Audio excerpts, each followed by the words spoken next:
Well, we turn now to a controversial new gun law in the state of Indiana. Police there up in arms over a law that allows citizens to shoot them. It's the first law of its kind in the U.S., and it allows people to pull the trigger if a cop unlawfully enters their home. Of course, police are not happy about this law, which is backed by the National Rifle Association. But with a recent slew of reports on police brutality, is this power to the people, or can this lead to a dangerous battle between public servants and civilians? To talk more about this, we're joined now by Mark Walters. He's a host of the Armed African Radio and co-author of Lessons from Armed America.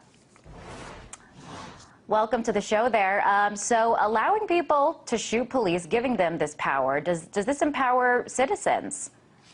Hi, Liz. How are you? First, thanks for having me back. It's great to be here. That's actually not what this does. This is actually an amendment to what's known as the Castle Doctrine law that went into effect in Indiana in 2006. And I think the first thing to do is to start off probably with the Fourth Amendment to the U.S. Constitution. I've got a lot of notes in front of me. This is a fairly complicated issue. But let's start with the Fourth Amendment to the U.S. Constitution, which clearly states that the right of the people to be secure in their persons, houses, papers, and effects against unreasonable searches and seizures shall not be violated, and no warrants shall issue but upon probable cause, supported by oath or affirmation, and particularly describing the place to be searched and the persons or things to be seized. This case originally came up, a gentleman by the name of Richard Barnes, who had resisted officers what he felt were illegally entering his apartment during what was called in by his wife at the time a 911 call, domestic dispute. He resisted the entry by officers into the apartment. He was charged with 3 misdemeanors, was subsequently convicted.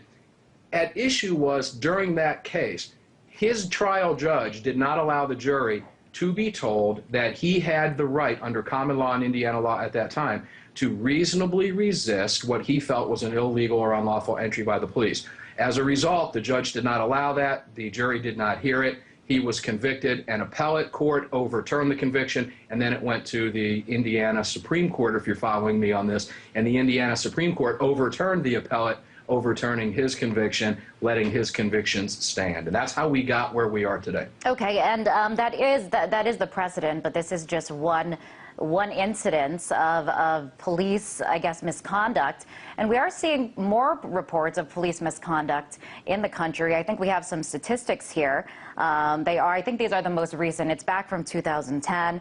There were almost 5,000 incidents reported. Almost $350 million was spent in court battling the issue. And, you know, and if we go to our next shot there, most of the reported incidences are of police using excessive force.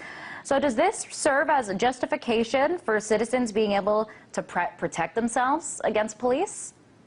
You know, you have the right, you have an inherent right as a human being to defend your life. What this does, if we go, this originally came out as SB1 or SE1, number 1, which was signed by Governor Mitch Daniels. And what this exactly states is that a person is justified in using reasonable force against a public servant if the person reasonably believes the force is necessary to protect the person or a third person from what the person reasonably believes to be the imminent use of unlawful force by a public servant, prevent or terminate the public servant's unlawful entry or of attack on the person's dwelling or occupied motor vehicle, or prevent or terminate the public servant's unlawful trespass on or criminal interference with property lawfully in the person's possession. Now, what this does not allow, and it's clearly written into the law, and I want people to be very clear on this, that notwithstanding, and I'm quoting again from the law itself, subsection I, a person is not justified in using force against a public servant if the person is A, committing or is escaping after the commission of a crime, 2, the person provokes an action by the public servant with intent to cause bodily injury to the public servant, or that the person has entered into combat with the public servant, and so forth, or threatens to continue unlawful action. In other words, you cannot, during the commission of a crime, shoot a police officer. None of the laws have changed in the state of Indiana. What happened is that the Supreme Court, according to Indiana's legislature and the governor, overstepped itself by removing the common law that had stood for years that says a person has the right to lawfully resist unlawful entry into their home, which was not even a part of the original case, so they took legislative action to correct that. And you know, Mark, as with many laws, critics of this say that this can create this slippery slope and raise questions on when it's in fact legal to shoot a police officer, that it can in fact provide justification for shooting a police officer, and the line there between what is allowed, what's legal, and what's not legal can get pretty blurry.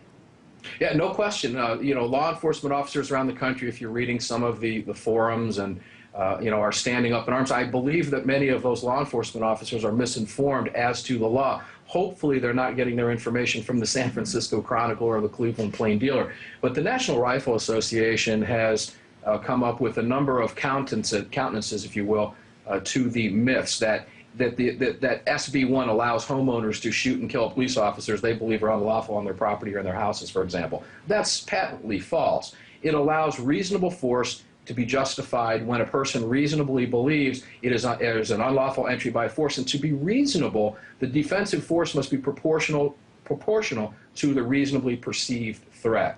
Now, you know, a police officer doesn't have anything to worry about if they're not illegal, if they're not doing anything illegal. What they're concerned with, and rightfully concerned with, is the perception by the public that the public can get away with something that they couldn't have gotten away with prior to, and they can't.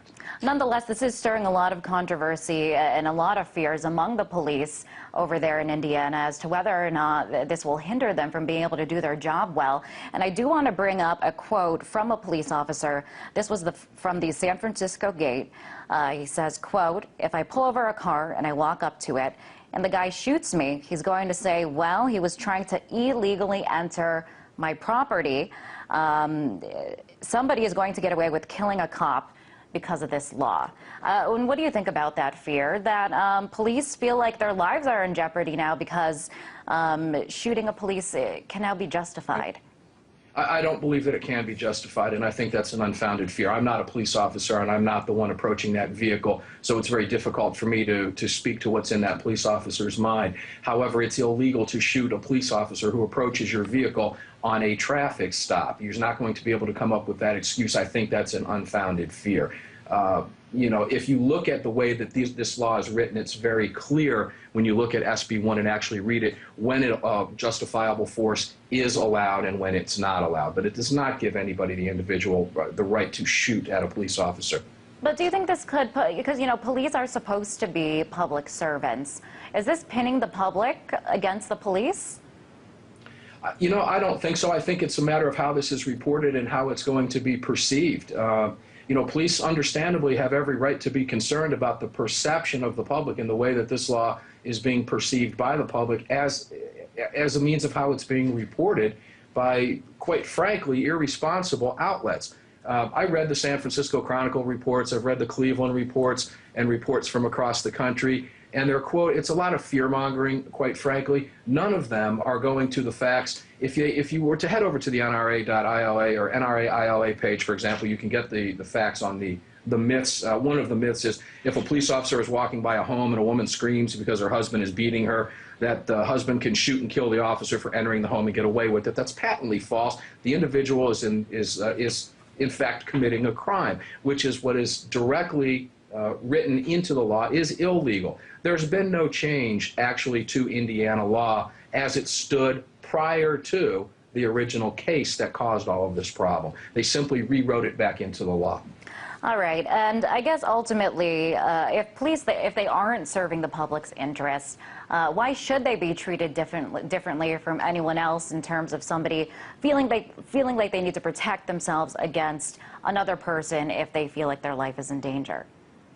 Are you referring specifically to a police officer? Yes, yes. I mean, in a situation like that where a police officer is breaking the law, I guess then it does make sense that there is no differentiation between a police officer and a civilian if in both cases they are breaking the law and you feel like your life is in danger. Well, nobody supports law enforcement more than I do on Armed American Radio. I'm an avid supporter of law enforcement across the board. But there are also cases, there are, as I said the last time I was on your show, there are bad police officers, there are bad judges, there are bad lawyers. There's someone from every walk of life sitting in a jail cell somewhere in the United States of America today for committing a crime. Simply because someone puts on a uniform or puts on a badge does not make them an inherently good person. That person can commit a crime, and you showed statistics as well. If I'm sitting at home at 3 o'clock in the morning and my door gets kicked in, I have a right to defend my life and my family by firing my weapon to stop that. If that were to happen to be police officers on the other side of that door, am I right in doing that? If they were at the wrong home, I may be right in doing that, but I might be right in doing that posthumously, as the threat of return force on me will be greater than what I acted upon. So yeah, it's a thin line. There's no question about it. I understand law enforcement's concern, and it's really sad that we got to this point from the Indiana Supreme Court, who overstepped their bounds, quite And I frankly. do want to ask you one more question, Mark. We don't have that much time left, but the National Rifle Association lobbied for this law. This is the same organization that lobbied for Stand Your Ground, which is, both of them are an expansion of the Castle Doctrine, and Stand Your Ground is getting a lot of controversy right now over what happened in Florida. So keeping it in mind that this is the NRA, is one of the groups behind this law, could it be about expanding gun rights? I don't think it's about expanding gun rights. Nobody supports law enforcement more than the National Rifle Association. Millions of their members, or hundreds of thousands of their members, are law enforcement agents across the nation, in local, county, sheriffs, federal agents, and so forth are all members. A lot of them, a large majority of them, are members of the National Rifle Association. What the NRA was doing here, and looking at some of the research I've done, is simply go back to put into place into the Castle Doctrine, which apparently was gutted by the Indiana Supreme Court overstepping its bounds. They went ahead and replaced it with the language to give that authority back to the citizens to be able to defend themselves against what we know in common law for hundreds of years as an illegal entry. Not an arrest and the right to resist the arrest, because they'll be charged, but the right to resist an illegal entry. Okay, and you know, Mark, this is the first law of its kind in the U.S. that allows for this, for citizens in some instances to be able to shoot police if they feel like they're in danger. Do you think this is going to set a precedent, and do you expect other states to pass similar laws? Well, I would disagree with the way that question was phrased, only along the lines that we don't have a right to shoot police officers. If you shoot a police officer, you're going to do an awful lot of time if you survive. It's that simple. What this does was give the person the right to resist an unlawful entry into their home, and expanded on the Castle Doctrine. Now, many states across America already have under common law the right that this law put back into place, that the Indiana Supreme Court removed, and many believe overstepped their bounds. Okay, and really quickly, at the end of the day, Mark, do you think that this makes us safer? I do, yes, I do. But I also see the perspective from law enforcement. It's a little bit too soon to see what's going to happen here. Hopefully everybody gets their wits about them and law enforcement stays safe. That's the ultimate goal, is to keep officers safe. All right, Mark, thank you so much for coming on the show. That was Mark Walters, host of Armed American Radio and co-author of Lessons from Armed America.